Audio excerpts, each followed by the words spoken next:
अस्सलाम वालेकुम। उम्मीद करते हैं आप सब खैरियत से होंगे। आज हम देखेंगे कच्चे आम का अचार। पसंद आए तो लाइक और सब्सक्राइब कीजिएगा। शुक्रिया। रहे हैं आम का अचार। आम का अचार हर चीज़ के साथ में सर्व किया जाता है, जैसे कि पराठों के साथ में, बच्चों को लंच बॉक्स में दे सकते हैं, आप इसको दाल चावल के साथ में सर्व कर सकते हैं। ये साइड डिश के तौर पर बहुत ही ज़्यादा बेनिफिशियल रेसिपी होती है। हर घर में इसको पसंद किया जाता है और हर घर में अचार अवेलेबल होता है। तो आज हम अपनी किचन में अचार ही की रेसिपी बताने जा रहे हैं। तो इसके लिए हमने 2.5 किलो आम लिए हैं। ये कच्चे आम हैं, आप देख सकते हैं कि इनका कलर बिल्कुल वाइट है। और ये हमने आम लिया है राम केला। राम केला आम होता है, ये बिल्कुल इसी मौसम में आता है जो मौसम आजकल चल रहा है। ये जून जुलाई के लास्ट तक बिल्कुल पकेगा नहीं, बिल्कुल कच्चा ही रहेगा। और इस आम का जो अचार होता है वो बहुत ही ज़्यादा अच्छा और टेस्टी बनता है और बहुत दिनों तक ये आप स्टोर भी करके रख सकते हैं। तो इसके लिए हमने 2.5 किलो आम ले लिए हैं। वैसे तो मैं इसे काफ़ी बड़ी क्वांटिटी में बनाने जा रही हूँ, लेकिन फ़िलहाल मैंने आपको दिखाने के लिए यहाँ पर मैंने 2.5 किलो आम ले लिए हैं और इसको मैंने इतने बड़े बड़े पीसेस में कट करा लिया है। आप देख सकते हैं कि इतने बड़े बड़े पीसेस में कट कराया है। आम आप जहाँ से ख़रीदते हैं, ये हमारे अपने बागों के आम हैं वैसे तो, लेकिन जहाँ आप आम ख़रीदते हैं, आपको ठेले वाले जो होते हैं वो आम जो बेच रहे होते हैं उनके पास ही कटर होता है इसको कट करने का। वो आराम से आपके आमों को इस तरीके से कट कर सकते हैं। ये जो गुठली होती है इस तरीके से हम नहीं काट पाते, इसके अलावा हम इसे छिलका ही काटेंगे। मतलब कि हम अगर इसको घर में काटेंगे तो ये इस तरीके से कटेगा, क्योंकि ये काफ़ी हार्ड होती है। ये इस तरीके से हम काट पाएंगे और ये काफ़ी हार्ड होती है, ये हमारी छुरियों से नहीं काटी जा सकती। तो इसको आप बाहर से ही कट कराइए तो ज़्यादा अच्छा है। इस तरीके से आप ये क्यूब्स में कट करवा लीजिए। तो ये हमने 2.5 किलो आम ले लिए हैं और इसको हम पहले चराएंगे, मतलब कि इसे नमक डाल के लगाना पड़ता है। तकरीबन हम 24 घंटे के लिए इसको नमक डाल करके रख देंगे। आम का अचार हमेशा 3 स्टेप्स में बनता है। तो पहले स्टेप में हम आम को अच्छे से वॉश करते हैं। वॉश करने के बाद में इसको सुखाया जाता है, उसके बाद में हम इसको कट करवा लेते हैं। अब दूसरा स्टेप ये है कि इसके अंदर हमने नमक डालना है। नमक हमारे 2.5 किलो आम है तो इसमें तकरीबन हम 100 ग्राम नमक डालेंगे और नमक से अच्छी तरीके से इसको कोट कर देंगे। इसको हम इस तरीके से बर्तन को उठाएंगे। आम के अंदर नमक हमारा अच्छी क्वांटिटी में होना चाहिए और ऐसा नहीं है कि ये नमक बहुत ज़्यादा हो जाएगा। हालांकि ये बहुत ज़्यादा होता है, लेकिन इसके अंदर जो पानी निकलता है वो नमक उस पानी के साथ में बाहर आ जाता है। क्यूब्स में हमारे बिल्कुल परफेक्ट नमक ही बचता है, फिर बाद में हमें ज़्यादा नमक डालने की ज़रूरत नहीं होती। तो ये हमने नमक डाल दिया है। अब इसे हम एक भगोने में यानी कि किसी वेसल में हम इसको रख देंगे करके। ये मैंने एक वेसल ले लिया है, इसे हमने अच्छे से वॉश कर लिया है। इस नमक लगे हुए आम को हम इसके अंदर ऐड कर देंगे। ये देखिए,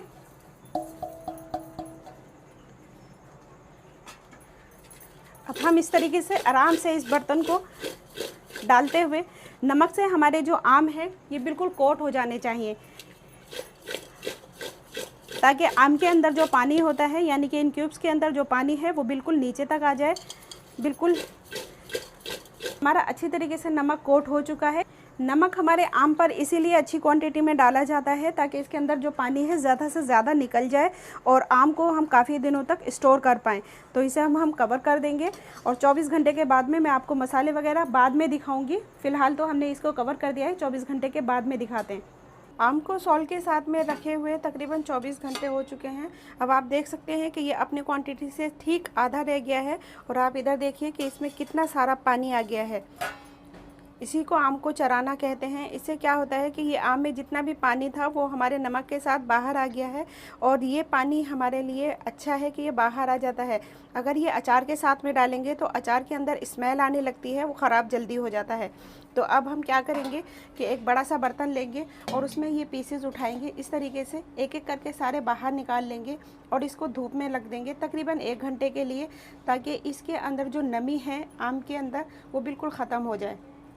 आम हमारा जितना अच्छा सूखा हुआ होगा, हमारे जो आम के पीसेस हैं जितने अच्छे सूखे हुए होंगे, इससे क्या होता है कि हमारा अचार बहुत दिन तक चल जाता है, ख़राब नहीं होता, फफूंद नहीं आती।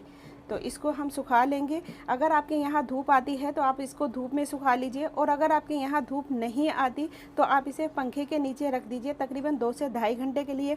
इसके अंदर जो नमी है वो बिल्कुल ख़त्म हो जानी चाहिए। उसके बाद में मैं आगे का प्रोसेस आपको दिखाऊंगी। आम को हमने 2.5 से 3 घंटे के लिए धूप में अच्छी तरीके से सुखा लिया है। इसके अंदर जो नमी होती है वो बिल्कुल ख़त्म हो चुकी है, और आम हमारे बहुत ही छोटी क्वांटिटी में रह गए हैं। आप देख सकते हैं कि ये बहुत ज़्यादा कम रह गए हैं। इसके अंदर जो पानी निकला है आम का वो हमने एक बॉटल में भरकर रख लिया है इस तरीके से। अगर आपको ज़रूरत हो कभी इसमें पानी डालने की तो आप ये यूज़ कर सकते हैं। इसको सब्ज़ी में भी यूज़ किया जा सकता है, क्योंकि इसमें काफ़ी तादाद में नमक होता है और ये काफ़ी खट्टा पानी होता है। तो अब हम इसका अचार बनाना शुरू करेंगे। हमने तकरीबन 75 ग्राम के करीब सौंफ ले ली है। इतना ही हमने यहाँ पर साबुत धनिया ले लिया है सूखा वाला, और 1 टीस्पून हमने यहाँ पर कलौंजी ली है। 1 टीस्पून ही हमने मेथी दाना लिया है। कलौंजी और मेथी सबसे ज़्यादा कम होती है। इसकी वजह यह है कि कलौंजी ज़्यादा डालने से हमारे जो अचार का कलर है वो डार्क हो जाता है, और मेथी का जो टेस्ट होता है वो हल्का कड़वापन होता है। तो इसीलिए हमने 1 टीस्पून लिया है। और 10 से 12 हमने लाल सुर्ख मिर्चें ले ली हैं। 1 टेबल स्पून हमने यहाँ ज़ीरा लिया है। इसको हम हल्का सा रोस्ट कर लेंगे, इतना करारा कर लेंगे कि ये आसानी से हमारा ग्राइंड हो जाए। इसको हमें थोड़ा दरदरा ही ग्राइंड करना होगा। 1 टेबल स्पून हमने राई ली है। इसको हम खड़े मसालों के साथ ही हल्का सा रोस्ट कर लेंगे। 1 टेबल स्पून हमने यहाँ पे हल्दी पाउडर लिया है। 1 टेबल स्पून हमने यहाँ रेड चिली पाउडर लिया है। ये आप अपने टेस्ट के अकॉर्डिंग कम या ज़्यादा कर सकते हैं। जैसे कि अचार आप तीखा पसंद करते हैं तो इतना काफ़ी रहेगा, और अगर आपको अचार ज़्यादा तीखा पसंद नहीं है तो आप इसमें से कम भी कर सकते हैं। इसके अलावा हमने हाफ़ टीस्पून हींग ले ली है, और 1 टेबल स्पून हमने यहाँ सॉल्ट लिया है। सॉल्ट हम मसाले के अकॉर्डिंग ऐड करेंगे, यानी कि इसे टेस्ट करने के बाद हमें पता चलेगा कि हमने इसमें कितना यूज़ किया है। पैन हमने गरम कर लिया है, तो इसमें हम सौंफ और धनिया डाल देंगे, और इसी में हम ज़ीरा ऐड कर देंगे, और यहीं पर हम राई भी ऐड कर देंगे। यहाँ पर मेथी और कलौंजी दोनों ही हमने बचा दी हैं। 1 मिनट के लिए हम बिल्कुल स्लो फ्लेम पर अपने मसालों को रोस्ट कर लेंगे, और फिर उसके बाद में हम इसको इसी पैन में छोड़ देंगे ताकि हमारे मसाले बिल्कुल क्रिस्पी हो जाएं। इसमें हम रेड चिली भी डाल देंगे साबुत। मसालों में से बहुत अच्छी से खुशबू आने लगी है। बिल्कुल स्लो फ्लेम पे हमने इसे 1 मिनट के लिए रोस्ट कर लिया है। तो गैस का फ्लेम हम ऑफ़ कर देंगे और इसको इसी पैन में रहने देंगे जब तक कि ये बिल्कुल ठंडे नहीं हो जाते तब तक। मसालों को हमने अच्छी तरीके से ठंडा कर लिया है। आप देख सकते हैं मैं हाथ से पकड़ पा रही हूँ, इसका मतलब ये है कि मसाले हमारे ठंडे हो चुके हैं।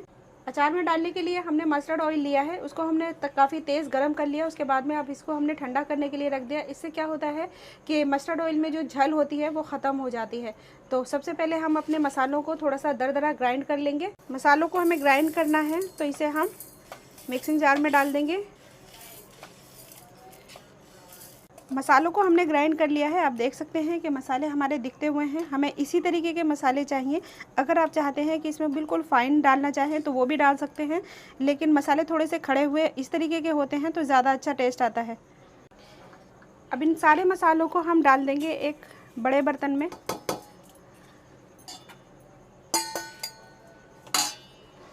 वन टेबल स्पून हमने नमक लिया था, उसमें से हमने हाफ़ मसाले के अंदर ऐड कर दिया है और हाफ़ बचा दिया है। इसके अंदर हम सारे मसाले ऐड कर लेंगे और नमक को भी टेस्ट कर लेंगे। मसालों के अकॉर्डिंग हमारा नमक होना चाहिए, क्योंकि आम के पीसेस में नमक पहले से मौजूद है। इसे हम अच्छे से मिक्स कर लेंगे। मेथी और कलौंजी भी इसके अंदर हम ऐड कर लेंगे, और इसी में अब हम थोड़ा सा तेल डाल लेंगे ताकि मसाला हमारा थोड़ा गीला हो जाए।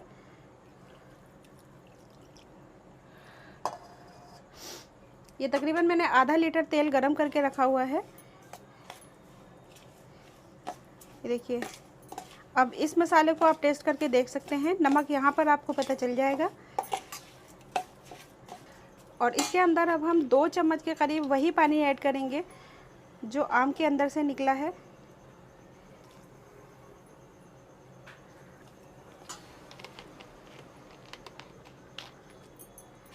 इसे हम अच्छी तरीके से मिक्स कर लेंगे और इसके अंदर अब हम आम के पीसेस ऐड कर लेंगे।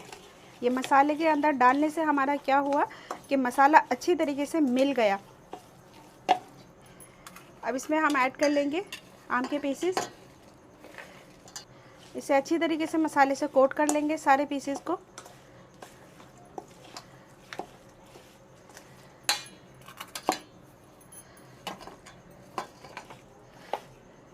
सारे पीसेस को हम अच्छी तरीके से मसाले से कोट कर देंगे। अचार हमारा अच्छी तरीके से मसाले से कोट हो चुका है, आप देख सकते हैं। तो इसको अब हम जार में भर लेंगे। ये आप कांच का जार भी ले सकते हैं, कोई डब्बा प्लास्टिक का भी ले सकते हैं, या जो चीनी की बरनी आती है आप उसमें भी रख सकते हैं। तो हम इस तरीके से इसमें डाल देंगे और 3 दिन हम इसमें धूप लगाएंगे। ये बिल्कुल अचार हमारा तैयार हो चुका है। 3 दिन तक हम इसमें धूप लगाते रहेंगे, मतलब धूप में ही छोड़ देंगे। और फिर उसके बाद में इसमें तेल डालेंगे। अभी साथ के साथ तेल नहीं डालेंगे। और अचार डालने के बाद में हम इस तरीके से इसे दबाते जाएंगे ताकि अचार हमारा ज़्यादा से ज़्यादा इसके अंदर आ जाए। और जब हम इसमें तेल भरें तो ये बिल्कुल ऊपर तक आ जाना चाहिए तेल। इससे ही हमारा अचार कई साल तक ख़राब नहीं होता। कई साल तक अचार, आम का अचार ख़राब नहीं होता।